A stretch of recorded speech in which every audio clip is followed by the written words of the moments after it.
আমাদের আম্মাজান বিষ্ণু ঈসা ইসলামের স্ত্রীরাও ওমরে ফারুককে ভয় পেতেন। সুবহানাল্লাহ কইবেন না? মাঝে মাঝে বিষ্ণু ঈসা ইসলামের সাথে আম্মাজান আয়েশার ঝগড়া হতো, হতো না? আপনাদের ফ্যামিলিতে ঝগড়া হয়? হয় না? হয় না? কার কার দেখি করে আল্লাহ, অনেক আল্লাহর ওলি আছে তো জায়গায় ঝগড়া হয় না? এ কি কথা কয় ঝগড়া হয় না বলে? বিশ্বনবীর ফ্যামিলিতে ঝগড়া হয়, আপনার ফ্যামিলিতে হয় না? মিষ্টি ঝগড়া। আর ও বিয়েই করে নাই।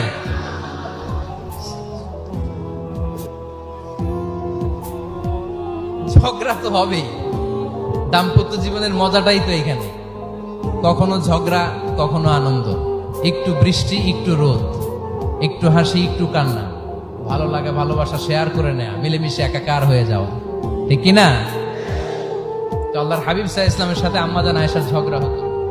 তো একদিন ঝগড়া হয়ে দুইজন রেগে আছে। খবরদার দুইজন রেগে থাকবেন না, আবার একজন রাগলে আরেকজন থেমে যাবে, কারণ এই ছোট্ট ঝগড়া থেকে এটা অনেক সময় বিচ্ছেদের দিকে গড়ায়। আমার প্রিয় ফরিদপুরবাসী, ভাবি রেগে গেলে আপনি রাগেন না, ওই দিন আপনি একটু ঠান্ডা থাকেন। আবার আপনি রেগে গেলে, আমার মাইকের আওয়াজ যদি ভাবিরা শুনেন, আপনারা রেগে যায় না, একটু ঠান্ডা থাকেন। দুইজনে রেগে গেলে তো তৃতীয় বিশ্বযুদ্ধ শুরু হবে, তাই না? একজন রেগে গেলে আরেকজন ঠান্ডা, কারণ এই সামান্য ঝগড়া থেকে ইগোর কারণে এটা বিচ্ছেদ আর ডিভোর্স পর্যন্ত গড়ায়। আর শয়তান এখানে উস্কানি দেয়, কারণ ইমানদারদের ফ্যামিলি ভাঙতে পারলে শয়তান সবচেয়ে বড় খুশি হয়, আর ইমানদারদের ফ্যামিলি টিকে থাকলে খুশি হয়ে যায় কে? আম্মাজান আয়েশা রাদিয়াল্লাহু তাআলা আনহার সাথে বিষ্ণু ঈসা ইসলামের ঝগড়া হতো মাঝে মাঝে। একবার ঝগড়া হলো, বিষ্ণু ঈসা ইসলামের রাগ, আম্মাজান আয়েশাও রাগ। তো বিষ্ণুই বললেন, আয়েশা, ঝগড়া করে আর কতক্ষণ থাকবো, আসো মিটমাট করি। আয়েশা রাদিয়াল্লাহু বললেন, ঠিক আছে মিটমাট করবো। তো বিষ্ণু ঈসা ইসলাম বললেন, মিটমাটের জন্য কারে ডাকবো? ওমরে ডাকি। কয় না, ওমরে না, ওমর গালিজ, ওমর অনেক রাগে, আমার ডর লাগে।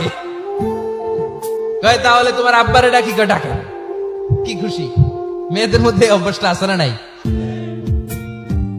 তাহলে তোমার আব্বারে ডাকি। ডাকেন। ডেকে নিয়ে আসা হলো। আবু বকর রাদিয়াল্লাহু তাআলা আনহু দাঁড়ালেন, আম্মাজান আয়েশা দাঁড়ালেন, বিশ্বনবীও দাঁড়ালেন। বিশ্বনবী বললেন, আয়েশা, তোমার আব্বা আসছে, এবার ঘটনা খুলে বলার পালা। তুমি বলবা নাকি আমি বলবো?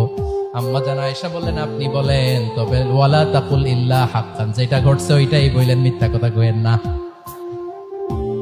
আবু বকর রাদিয়াল্লাহু তাআলা আনহু রেগে মেগে আগুন। কি এই কথা তুমি কেমন করে বলো? বিশ্বনবী কি মিথ্যা কথা কখনো বলবে? রেগে মেগে দিলেন মেয়ের গালে এক চড়। বানিয়ে বলতেছি না, মুসনাদ আহমদ ইবনে হাম্বলের হাদিস।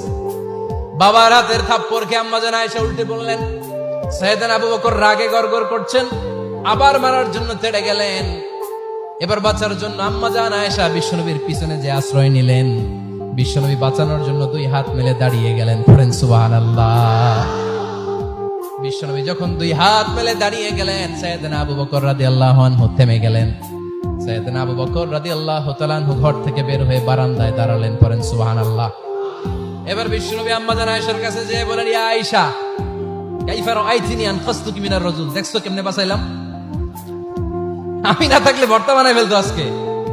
আমি বাঁচাইছি তোমারে, আমি, আমার লগে ঝগড়া করো তুমি। লজ্জায় পড়ে আম্মাজান আয়েশা খিলখিল করে হেসে দিলেন, বিশ্বনবীও হেসে দিলেন। দুইজনের হাসির মধুর আওয়াজ শুনে সাইয়েদনা আবু বকর বাইরে থেকে অবাক, কিরে এতক্ষণ না ঝড় তুফান, এখন দেখি হাসি। সালাম দিয়ে অনুমতি নিয়ে ভিতরে ঢুকলেন। ঢুকে দেখেন আম্মাজান আয়েশাও হাসে, বিশ্বনবীও হাসে। এ হাসি দেখে আবু বকর রাদিয়াল্লাহু আনহু হেসে দিলেন। আরশের উপর থেকে খুশি হয়ে গেলেন কে?